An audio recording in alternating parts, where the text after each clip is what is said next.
I like Braum. I don't like this team comp though. I gotta say. Yeah, I mean, because you have part dive, part peel back. As Sion provides a little bit of space, as Bard makes a ton of sense. I feel Bard's really good into the Jinx specifically because she doesn't have an easy way to get out of the ultimate. Outside of the flash, I think T1's going to be feeling amazing. Like, these are basically full comfort across the board. The composition has a good spread of damage. Team fighting solid. And for DK, it does yet again feel like, is it Showmaker or Lucid, early 2v2 or bust? And I guess aiming can carry, but aiming on Jinx, I have to see it before I believe it, Valdez. Even with the Braum to back them up, even with the front line, she will want a tank as well. I think T1 is going to be feeling pretty good with this one. Yeah, it plays out after this draft as we hop into the Rift for game number 3.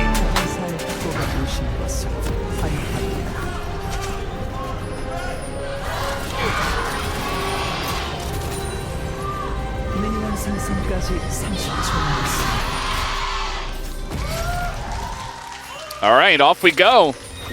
And, well, one thing you've got this Braum, and he's very good at level 1. So they're just going to run into the enemy jungle. And this time, probably not going to get first blooded, like we saw in game 1. Lane swap to come through does make sense. Jhin and Bard able to apply a ton of pressure in the 2v2. And Jinx just wants to get to, at the very least, an item if you really do anything. Obviously, you'd also much rather be a Sion. And here you see as well, both top laners are also aware that this is the standard ward placement. Because if Shiva gets dove, which again, a lot harder than it used to be, Sion is going to be able to get the wave. We've seen actually T1 CL, and I think it was Humble Life as well, pulling out a lot of Sion lane swap strats where you use the Sion and just eventually send him to a certain death just that you can maximize the amount of... Let's see if they've got it. Can Poppy do it in 2025? That was a nice stun to stop the Q on the wave. A bit of damage comes in. Owner, though, not quite able to tank it up. But there it is, the flash. And the 4th shot from Guma will get the kill on the Shu, who, as you mentioned before, just going to farm up the wave. Meanwhile, Doran just getting zoned out of his wave. Not going to be taken down. But T1 do get first blood and that first feat of strength. And, I mean, he doesn't have flash this time, right? But... bit of damage comes in. They're not 100% committing just yet, but the Q's going to hit 2. But now that's level the Q up. Down. Owner going to eat a turret shot, and Sion doesn't really have a lot of damage to trade back. They're just kind of playing with the Sion underneath this turret. The Q is pretty good, but it's not good enough, and Guma picks up a 2nd kill. 4 times, yeah.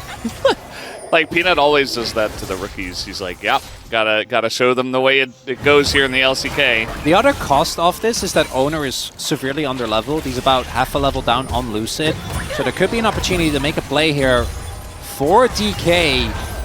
Don't know about Lucid just yet, but yeah, I think they should just dip. Just deny the initial grub. Make sure that they don't get free, so they don't get the feat. Just going to leave it at that, which I think is definitely the right call. Even with Faker's ult being available there, trying to play into an Ahri at level 6, it's not really a risk that you have to take. Too deep, we don't have to go too crazy, but certainly this is something that Guma has played many a time and is very comfortable on, as we do have the root here onto Beryl. He is totally caught. It might be a 3rd for Guma. Instead, they'll just give that one to Faker. You know, Guma missed the 3rd shot, so Faker's like, yeah, now I deserve it. I'll take it down. But more importantly than the pick on a barrel, it just means a free dragon here for T1.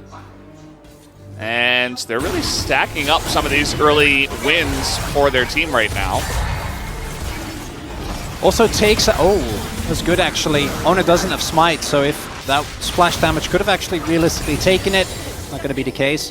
This also means that, again, an opportunity to fight is being denied. T1 to shut that down. Between the Bard ult, between Faker going for a big swoop, Owner getting on the back line, Doran flanks on the Jack, so this skirmish is going to be a big one for DK, and I think T1 might also opt to just let it go. I mean, Faker's still in top lane. He could TP if they really wanted to take it like immediately, but it does look like they're just going to give this one away. DK will pick up 5 grubs. So at least they've got that, but they're not the team that has a Jax in a side lane. You know, they're not the team that has a very powerful. They were just taking it as an opportunity. Uh-oh. Okay, well, we're going extremely deep for this one. It still works, though. It's still Ibai. The question is, can they trade back on this? Is the flash ult from Owner? It's not going to do a whole lot, but keeping Lucid around. Beryl in a rough spot, but he's Braum, and now Perry is going to go down.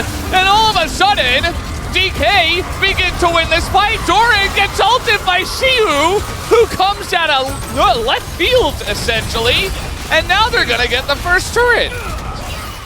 How the hell did that work? They went to Narnia and back, and this play still worked out. Just kill Faker and force T1 to overfight, I guess. I gotta see this replay because Owner like flashed the wall. He really wanted to keep them around. He flashed the wall, he ulted them to try to keep them in place, but already Lucid had flashed away and it was only Braum. And they're like, we don't want to kill Braum. And then they just expend everything to go way too deep. And DK, so now this game has gotten a lot more interesting. Because, you know, it kind of felt like T1, they were slowly but surely winning the early game. It looked a little bit like game 2, you know, they're getting all the objectives. Nice timing there, actually. What? But Shiu flashed in the wall! This guy is insane. And, you know, with Showmaker coming up, nice charm. Bit of damage in, the Malignus ticking, but okay. Engage Braum. Beryl getting in, the rest of the team joining in. DK going crazy. What are they doing? I don't know. Not a lot. Giving a free turret to Doran? Question mark? Yeah, Shiu is indeed kind of crazy. That was a sequence of plays, but it was all for the greater good. If they get a kill there as well, plus the turret, I think they're going to be feeling a lot better because now they did invest a good amount. Showmaker's TP. The duo of Lucid and Showmaker and Shiu should create so much space that as long as he gets anything going with the movement speed, maybe it can be a bigger impact in fights than we initially thought, because T1 is just going to be the one playing on the back foot. And in these few fights that has been the case. Now, feats are dead even. We are one objective away for either team. It's going to be the Dragon in about a minute, and I think that might be where the game ends up. Not necessarily decided with how it's been going thus far, but... Charm. Step on the chompers. There's the charm. Lucid just totally wide on that one. And he might get punished for it. Everybody's flashing away now. Aiming, nearly getting sniped there with third bullet. But he will just barely get away. To expend anything, right? The only thing T1 used there was ult cooldowns, which they will all have available back when the fight starts. That's a charm. That's a Rip Herald. And yeah, Owner's right there to try to punish it. Beryl in a bit of trouble, but he is Braum.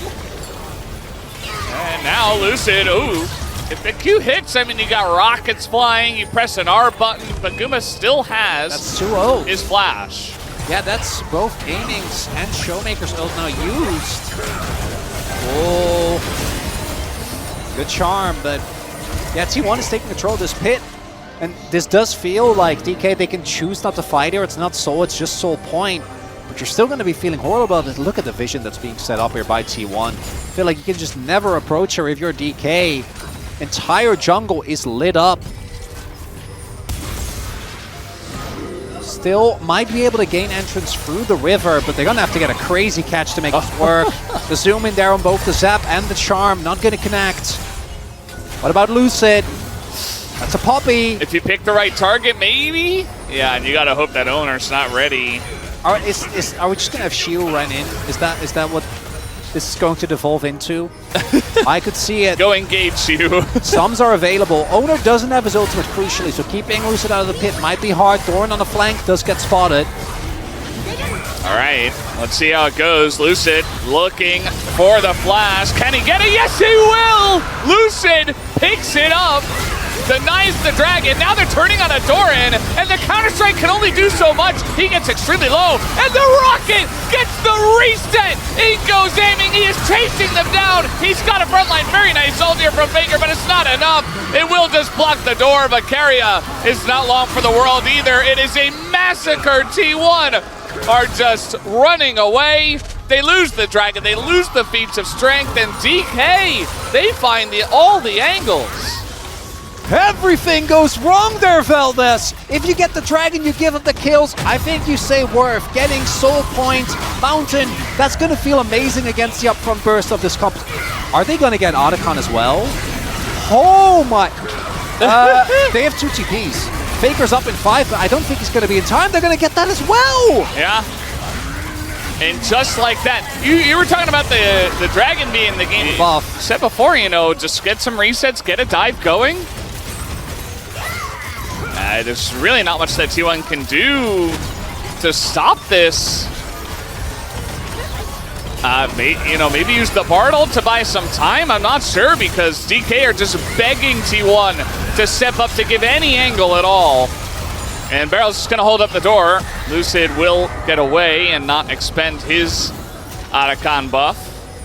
Ideally, you just want to get an R off, and then if you die, it's, who cares? Might go for it here.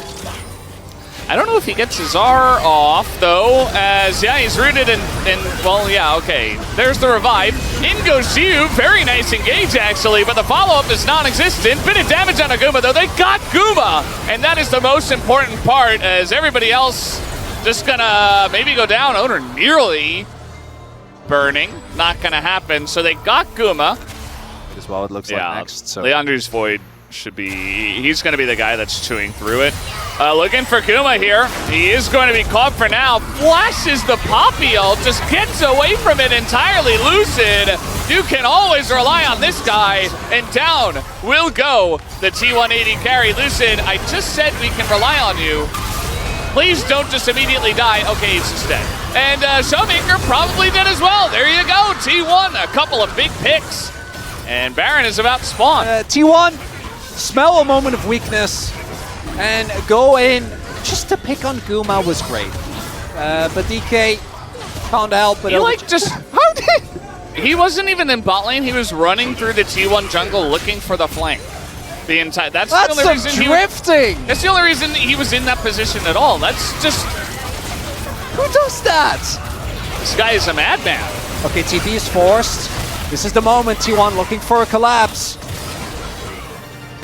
Oh, Bardol's gonna miss. And I think for DK, all you gotta do is find Guma. The issue though is, if you get Guma, like, yeah, you got a sums and everything, but as you mentioned before, it's really FAKER and Doran who are kind of the hyper carries in this comp. So you can't expend everything to get Guma. You see as well the poke actually. Duel with FAKER. They're just gonna go for their own T1 Baron. This is a DK Baron. But now there is vision. No flank this time. You imagine that DK is going to be looking for the turn.